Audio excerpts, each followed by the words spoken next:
mensahe ang kailangang marinig ng mga Cancer sa period na to. Pwedeng nangyayari na itong magiging reading o mangyayari pa lang. Kung hindi man para sa inyo itong magiging reading natin, di baka para sa someone na malapit sa inyo o sa someone na kakilala niyo mismo. Baka may lumabas na gender mamaya, gawin nyo na lang energy. Masculine at feminine energy. Pwede rin naman na wag nyo nang pansinin ang gender. Hindi ko masasabi kung anong magiging reading, kung positive ba o negative. Depende sa kung anong mapipick up kong energy. Walang masama kung papanoorin ang sun, moon at rising sign, kasi baka alin man sa mga yan ay mag-resonate na sa sitwasyon nyo. So magsimula na tayo.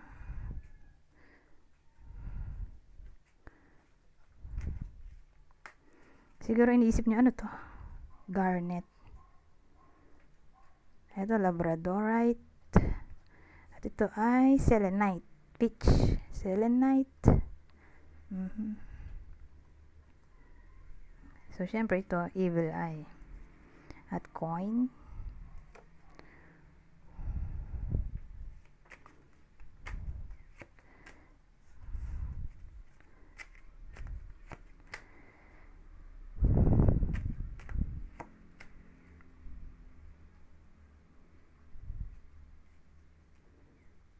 So meron tayong baliktad na temperance, queen of wands, at baliktad din na nine of pentacles. Alamin muna natin to. Bakit baliktad yung temperance?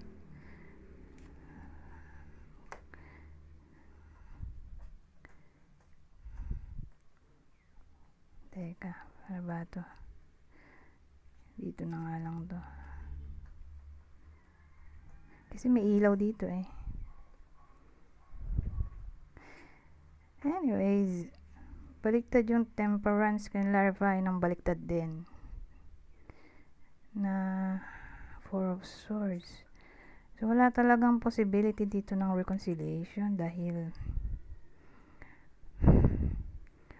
kahit dito wala talaga, nagre-relax yung tao dito, hindi makapag-relax dahil baliktad nga.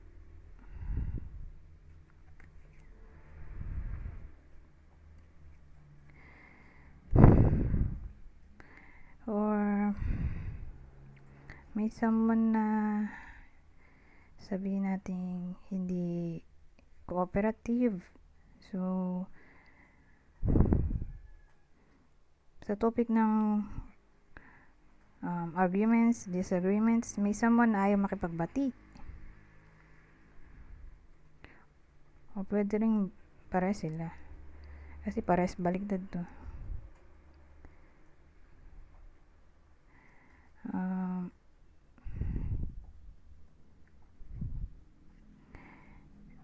Ngayon, pwede rin ibang case nangyayari na tong arguments, disagreements. Ngayon, may someone na desperado na dito. At gusto nga makipag-ayos, kaya lang ayaw nga nung isa.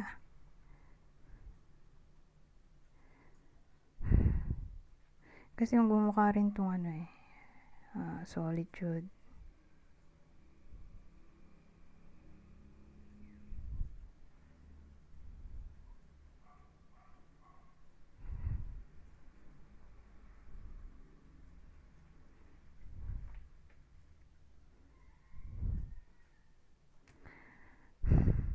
Na parang na burnout, na stress, kasi hindi nga makapagpahinga. Kaya gusto na lang magsolo dahil buwisit siya. Tungkol saan kaya yun? Ano kaya yung possible na pinagawayan nila? Dito tayo sa isang deck.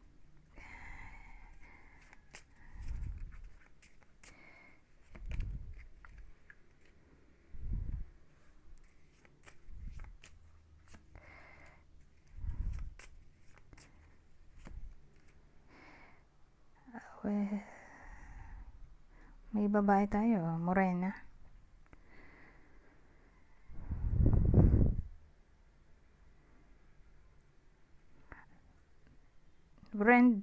Friend yung kaaway eh.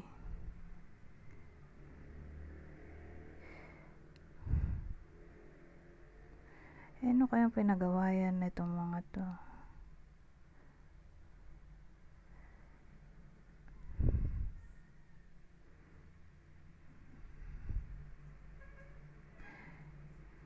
Ano kaya yun? Sabihin natin may something na discover sa friend o may na-reveal sa iba sa inyo tungkol sa friend na hindi nagustuhan ng iba sa inyo. Kaya ayun, nag-away. Pero again, dun siya tatama sa friendship. Sino yung makakaaway ng iba sa inyo? Friend. Whether nangyayari na to o mangyayari pa lang. Pero walang reconciliation. Isa lang direksyon, walang reconciliation na maaaring mangyari sa period na to. Sa period lang naman na to. Don't worry. So again, yung babae. May babae tayo, di ba? Tingin ko siya yung naka-discover or siya yung may something na na-reveal sa kanya, like info.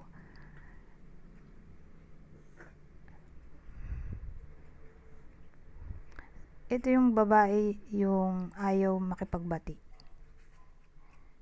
Okay.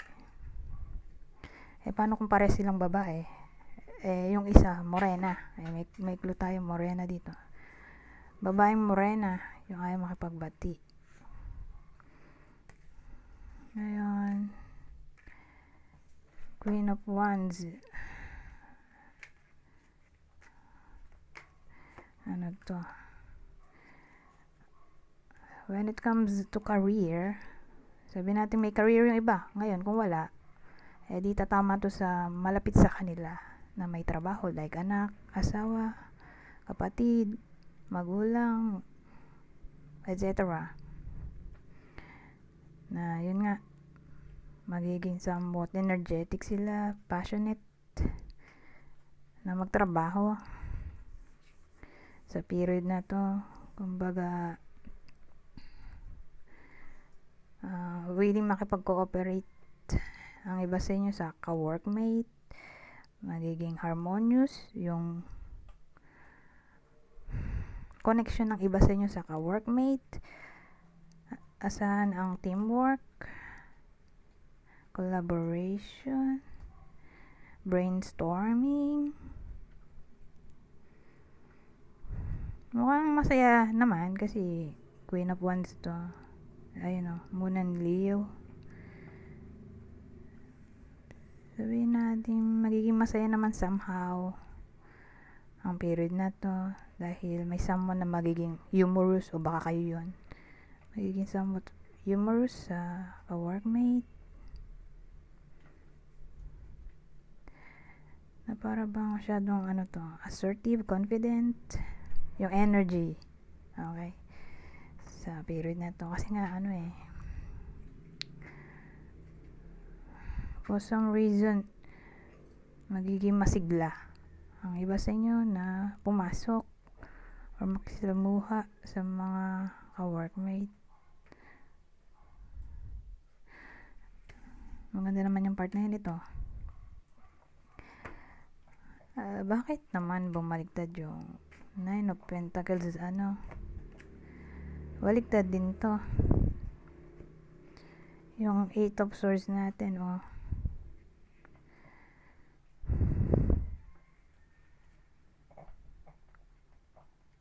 ano yun?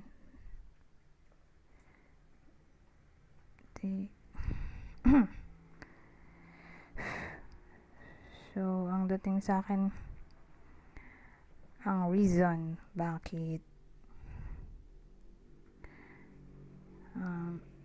parang tinatamad yung iba sa inyo mag-work sa period na to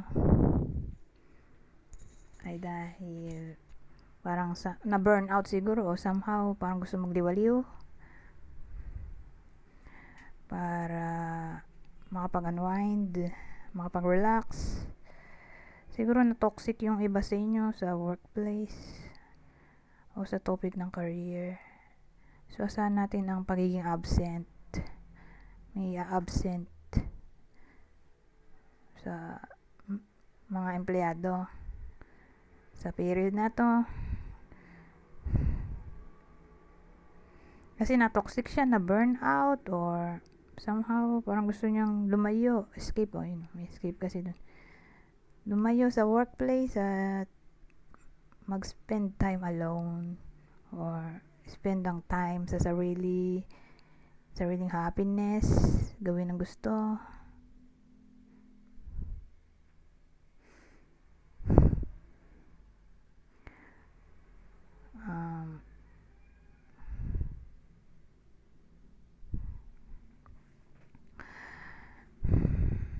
Ayun lang naisip ko. Kasi magiging dito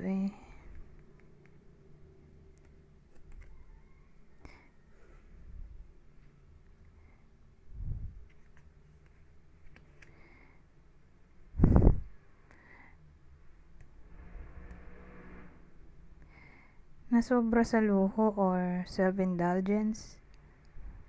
So, sabihin natin work lahat to. Itong dalawa work. Ito friendship.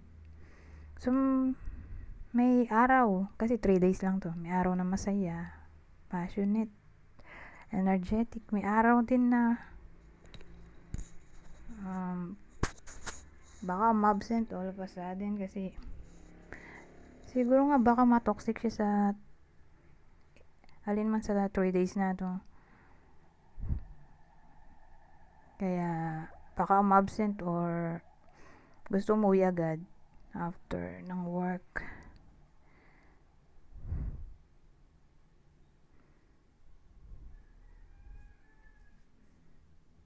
Ngayon, ibang case, sabihin natin pwede ring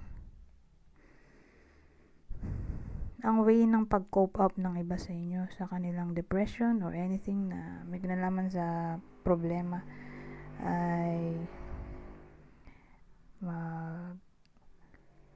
magbibili ng mga kung ano-ano